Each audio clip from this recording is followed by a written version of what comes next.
Welcome to another episode of Inner Mastery. This is a book club edition. We are still in the midst of reading A New Earth, and in fact, we're on chapter 4. This is really a profound discussion in how we get lost in the roles that we play in life. And when we're doing that, we are losing authentic relationships. We are losing the ability to really connect with the being that is there behind all of these roles that we take on in order to operate in this world. We also discuss conscious suffering and the need for suffering in this life. And as parents, sometimes we don't want our children to suffer, and we're actually keeping them rather shallow, not getting to the depth of human emotion and ability and strength if there is no suffering. Suffering opens that all up. So enjoy this discussion. If you are new to this channel, please make sure you like the video and subscribe to the channel. And if you're listening on a podcasting platform, I would appreciate it if you gave this a 5-star review. All right, let's jump into the book.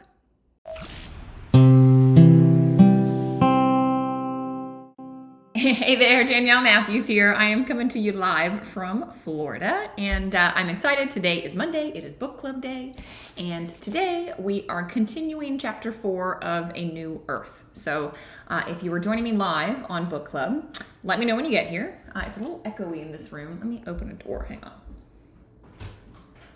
Let me see if that's any better. Is that better? Hopefully it is.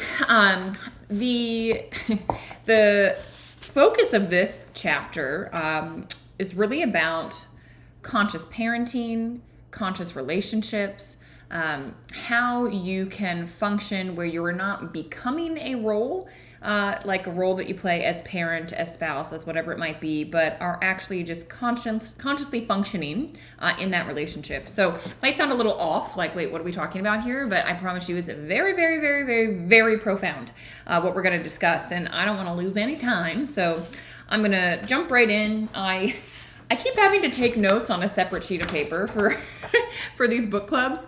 I'm gonna have to not do this on Instagram because the internet's not working. So let's see. Can you guys hear me here on Facebook? Are we good? Hey Karen. Hey Charlotte. Awesome. I think we will just rock and roll with the one. So let me ask you, for those catching the replay or those of you that are with me live, put a 1 in the chat if you are a parent. If you yourself are a parent, because this conversation is going to be for you.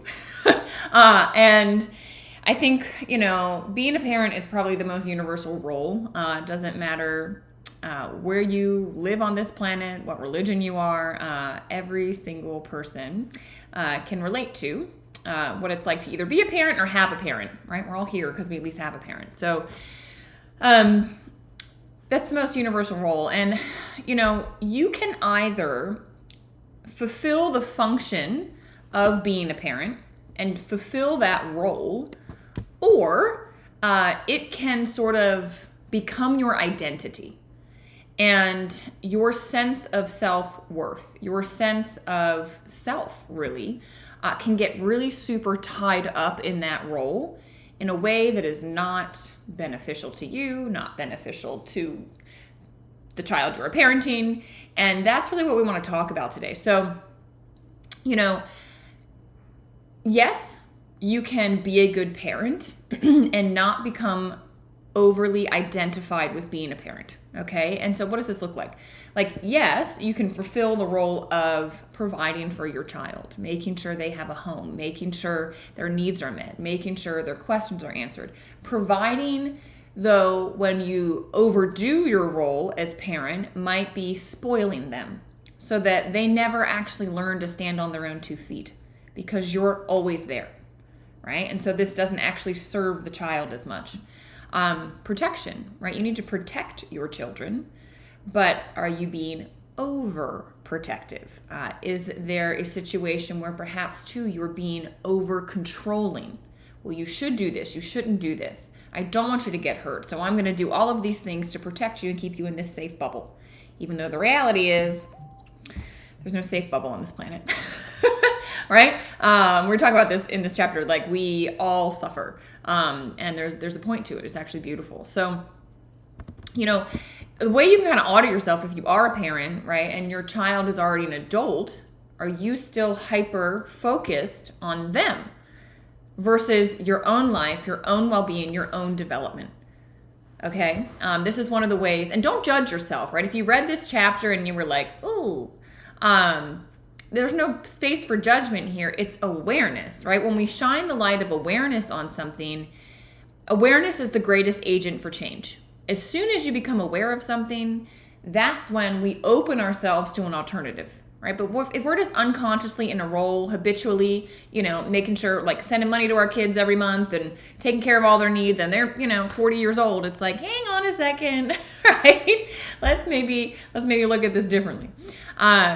So did this resonate with people? Did you enjoy, those of you that are parents out there, did you enjoy this? Did it kind of give you a nice mirror to look at your dynamics with your kids? I would be curious to know. I'm just a dog mom. I don't have kids.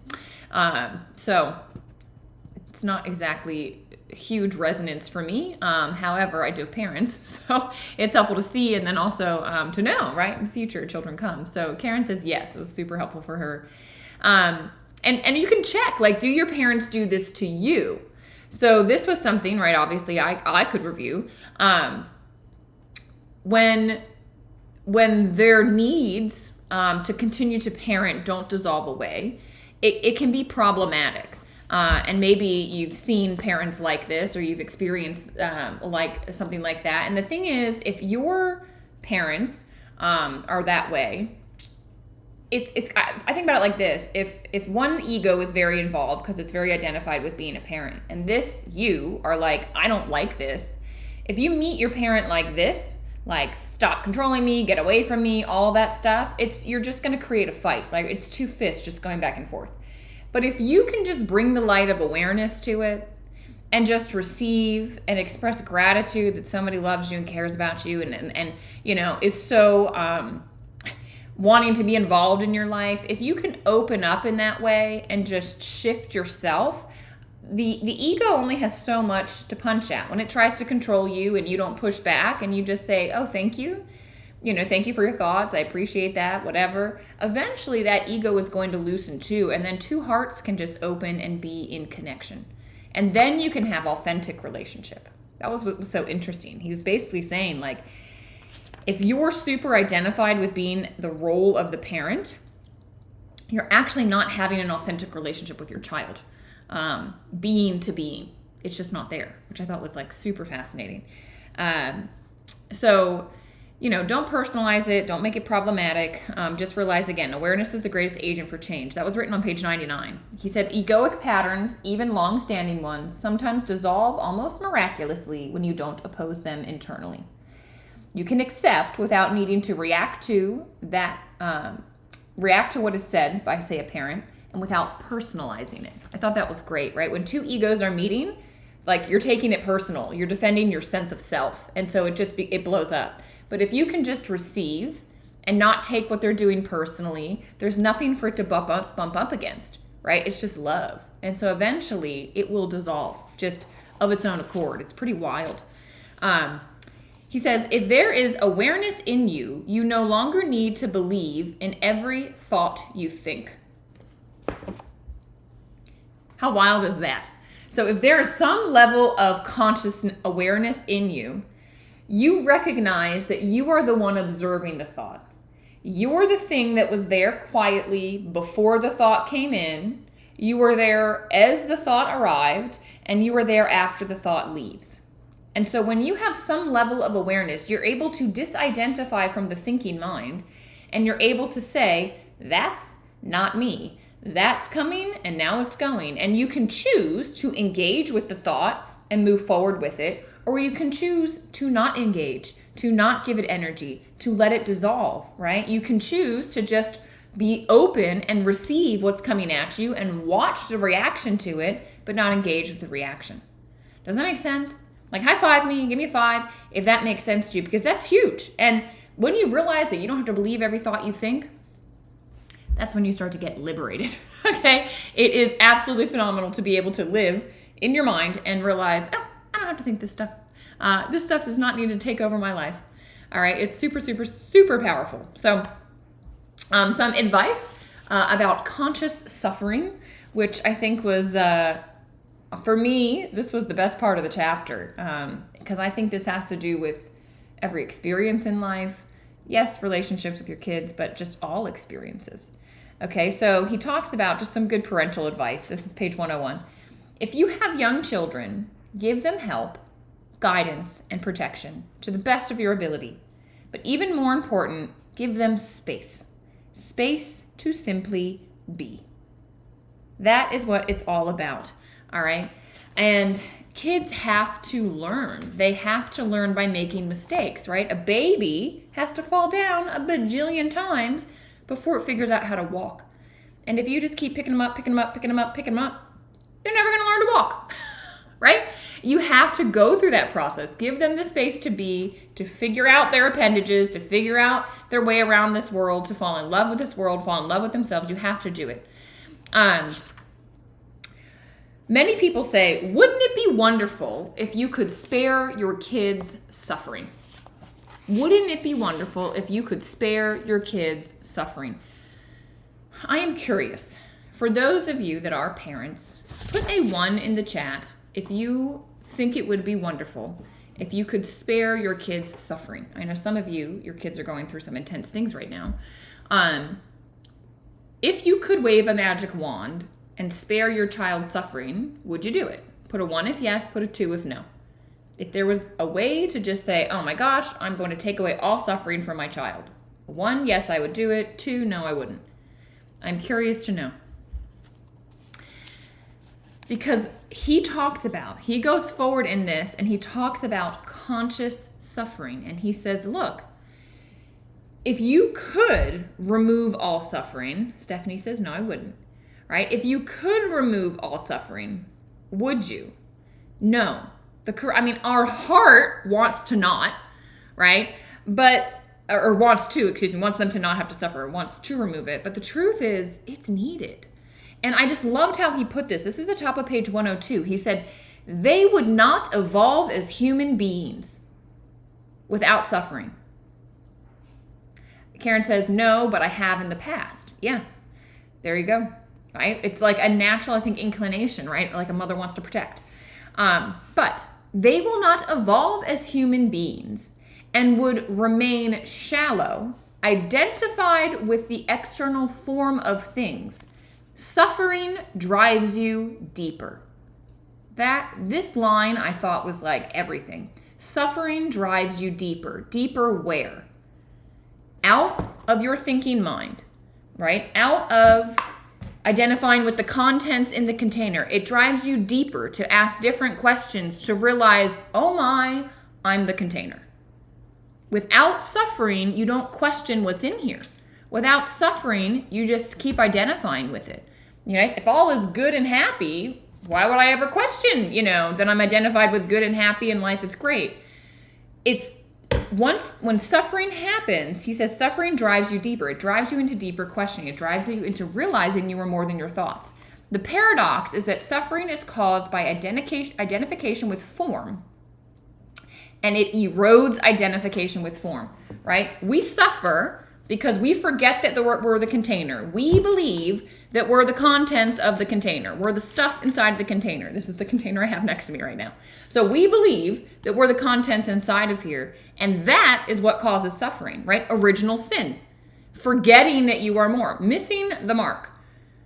All right? We identify with the contents of the container and therefore we suffer. And what happens is that the more we suffer, it erodes the identification with form. Eventually you go, I surrender. I let go. And you let go of the contents and all of a sudden you become the container, right? You let go of the storm in the sky and you realize I am the blue sky behind whatever is here right now. And a lot of it is caused, right? He says, I'm going to continue reading here. A lot of it is caused by the ego, although eventually suffering destroys the ego, but not until you suffer consciously. All right, you have to consciously realize that you're suffering and then let go. Suffering has a noble purpose, the evolution of consciousness and the burning up of the ego. That is exactly what happened to me. The amount of suffering I had after my car accident led me to depression, anxiety, panic attacks, not wanting to be on this planet. And it was at a moment where I said, well, I'm not going to take my life. I'm going to stay here. Like, how can I handle living here? I got to get my inner world right. Like, I can't handle all these negative thoughts and emotions and the crying and the upset. I got to get that under control. And that was the moment that I realized I don't have to think the thoughts that are coming into my head. I don't have to pay attention to the emotions and let them overwhelm me. I can just watch them be there and just look at them as if they're not mine. And that's what I did. Solved everything. Can solve everything for you too. That is the key. So suffering has a noble purpose. Those of you that are suffering right now, I promise you, you're being taught a lesson. Okay? The evolution of consciousness is what is happening. The burning of your own ego is what is happening. Okay, transmutation, the fire of suffering literally becomes the light of consciousness. That was exactly what I experienced. The fire of suffering, the amount of pain I was going through, physical, mental, emotional, and you can probably relate to this. The amount of discomfort that you are going through, if you are able to transmute it, you will realize if I can let go and release this, I will experience a peace well beyond anything I've ever known. When I realize, oh my God, I don't have to identify with these thoughts and emotions that are spewing through my mind and through my body. I can let them go. I can just be the container. I can rest back as the sky. I can witness them. That was the exact realization I had after my brain trauma. I was like, I'm stuck in a body that's in pain. I can't do anything. The only thing I can do is control my thoughts and emotions and realize, oh, I don't have to listen to them. Right? And that, the light of awareness on them, it just like dissolved them and it liberated me. You guys have access to the same liberation. It's exactly what he's talking about, right? That's exactly what we're talking about here. And, he ties this then into parenting because that's one of the things as a parent, right? We are bringing this being into this world of form and we're meant to guide and teach and help them realize like you are in this world, but you're not of it. But until the parent can get that conscious level of awareness, we have a lot of unconscious parenting. Don't beat yourself up if you were an unconscious parent. Now become more conscious. And it can help shift and guide your kids. So anything else I wanted to say on that? I don't think so. So going on to conscious parenting, he says, doing is never enough if you neglect being.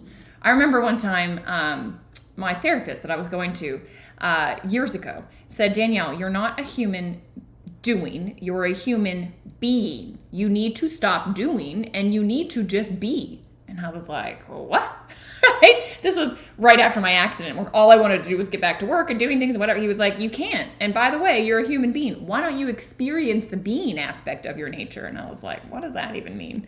I didn't get it back then. But he says, if you are in the grip of the ego, you believe that by doing more and more, that you will eventually accumulate enough doings to make yourself feel complete at some point in the future, but you never will get there.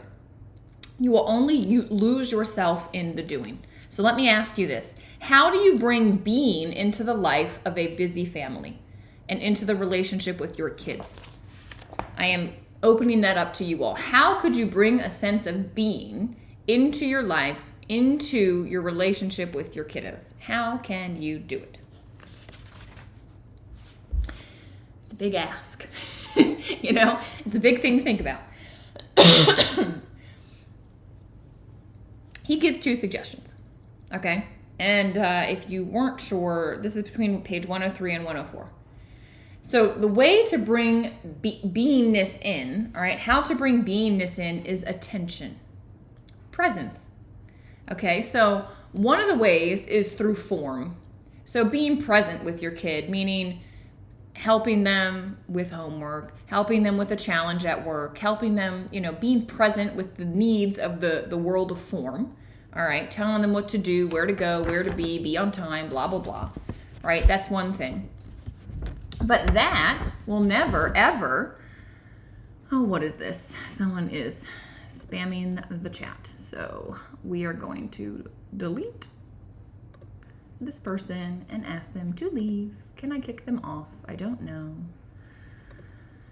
Anyway, so funny. I don't know why people spam things. All right, so the other thing to do is the formless, okay? So you can do things in form, but not in the formless. So these people are still spamming our chat. I don't know what to do about that.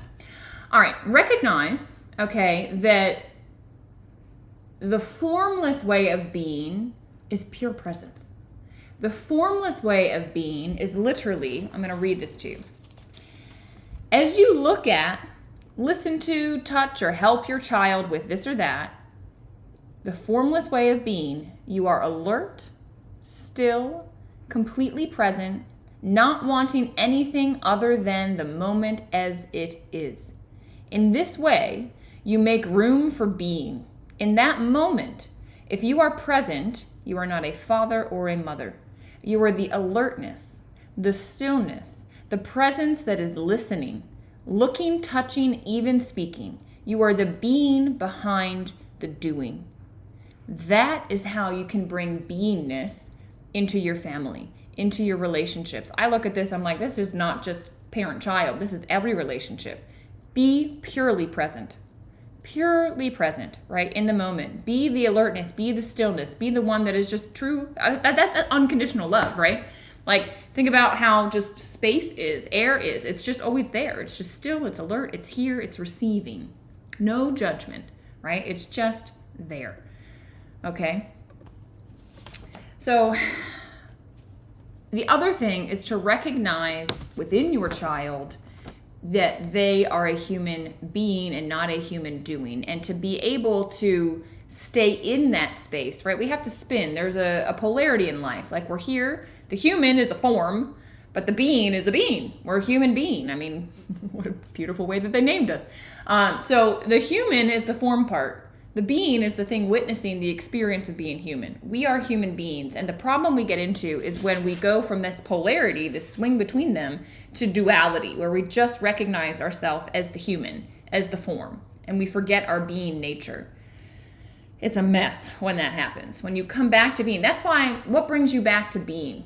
I'm curious, for those of you listening, what brings you back into being? For me, it is nature. Like this morning, I just went and jumped into springs. I spent the weekend with a couple hundred people. I was at an event. I was talking to tons of people for like 9-12 hours a day. And that's why my voice is like a little scratchy.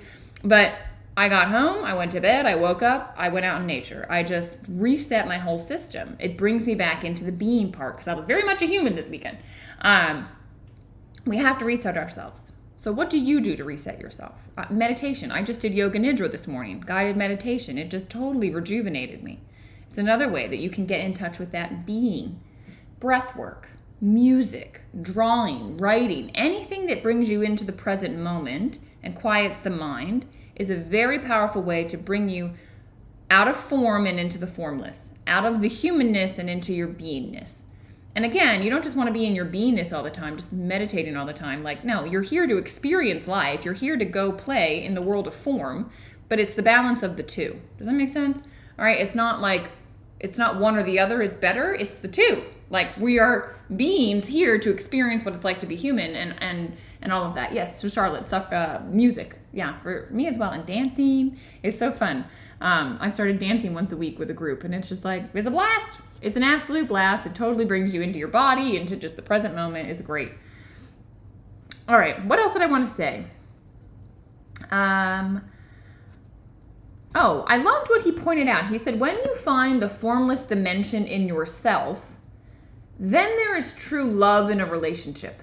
Because when you are the formless aspect within you, it shines through, and people are able to connect with that true essence of who you are. Like, how many of you have ever experienced talking to someone and you're like, they're not there. Like, I'm just talking to an ego. I'm just talking to a mind. I'm just talking to someone that's totally lost in their own brain. Like, you're talking to them and you can tell that they're thinking and they're not even present and listening to what you say. Like, that drives me nuts.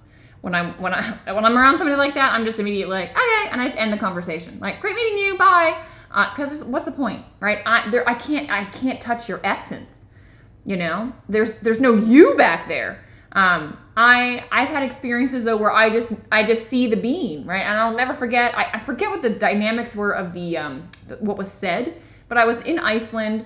I was driving to the airport. I had to get to the airport to return the car, etc. I had to fill it up with gas, and I'm at the gas station trying to figure out how to fill a car in another country, you know. And I had to go in to pay, and the guy just like cracks a joke at me, but with dead face. And I was like, it brought me so present. And I just was like so grateful that this guy was so totally present in the moment that he could see my franticness and clearly had established what was going on and just totally cracked a joke on me, stone face. So I had to take a moment because I was like totally in form of like, oh my God, I gotta get this done, to just go, oh, this guy is just being present and funny with the moment. And it was just so beautiful. And we had a great interaction. And it was like, I just always will remember that because my heart was connected with his heart, right? It wasn't our minds and ego connecting. And your children will feel seen and recognized. I think this was probably one of the most powerful pieces. This was, where was it? It was page 106. He said, if parents honor only the human dimension of the child, but neglect the being, the child will sense that the relationship is unfulfilled, that something absolutely vital is missing, and there will be a buildup of pain in the child and sometimes unconscious resentment towards the parent. Why don't you recognize me? This is what the pain or resentment seems to be saying. I thought that was wild. It's like, you're not seeing me, right? You're not seeing me, the essence, the light within everyone. You know, what does namaste mean, right? People say it in yoga classes all the time. The light in me honors and recognizes the light in you. Namaste. That's what we're talking about here. We're talking about the light in one another being recognized. I see through all the BS of your mind, and I see your essence, and I recognize it and I honor it. In the lineage that I study, they say Jai Bhagwan, victory to the spirit, which I love. It's like, let's get past the mind and let's let that being be victorious. That's what they celebrate. They say Jai Bhagwan, victory to your spirit. I'm speaking that into existence for you to be able to go beyond the mind and into and experiencing the being that you truly are. Jai Bhagwan. I mean, beautiful, right? It's absolutely beautiful.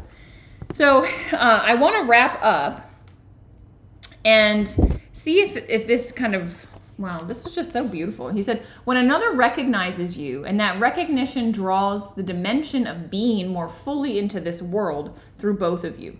That is how love redeems the world. I know a lot of people are freaking out in the last week about what's happening in the world and where are things going. And some people are like, it's the best thing ever. And others are like, this is the worst thing ever. And I'm just smiling watching all of it because the truth of the matter is life is beyond all of the things that are happening in the world of form. Life is about recognizing the being in one another, the spirit being victorious.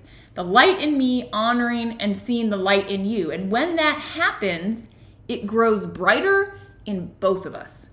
And when that grows brighter, that's true love.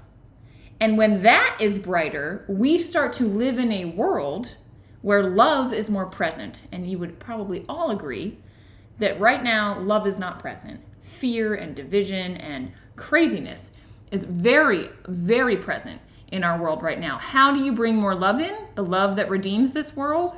By honoring and recognizing the light in another.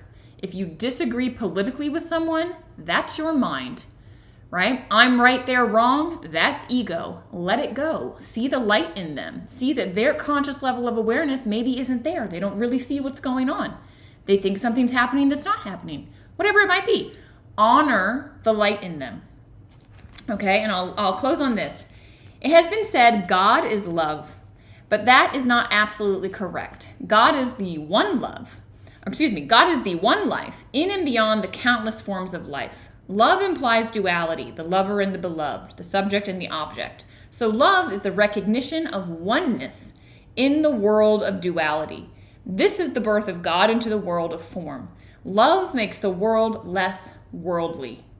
I loved that. Love makes the world less worldly, less dense, more transparent to the divine dimension, the light of consciousness itself. So when we honor and see and speak to that in one another, you know, my phone, I just have this image now on my phone to remind me that's me, the carrier of divine light. That's you too. We're all carriers of divine light. That's how I want to see, receive, feel, and experience everyone. And when you do that, it brings that aspect out. And what he's saying is that when you bring that aspect out, it makes this world less dense, less worldly, right? More transparent to the divine dimension. The being, the light within, is able to shine brighter. So how cool is that? Absolutely awesome. I didn't look at where I wanted to take us next time. So do we finish the chapter this go? Oh no, we got a lot left. This is like the longest chapter ever. That's like half the book. All right, let's see where a good stopping point would be. So we are on page, let's do that. We're on page 106, giving up role playing. And we're going to read to the very top of page 118 where it says pathological forms of ego. Okay, we'll stop right before pathological forms of ego. I'll put this in the Telegram chat. If you're not on Telegram, make sure you get there. We got the details over there. And I love this discussion. I appreciate all of you. Please share this video. Tag somebody that needs to hear this message. We're here every single Monday at noon Eastern time if you want to join live. And I hope you guys have an awesome week. And Jai Bhagwan, right? Victory to the spirit. All right, lots of love, everyone.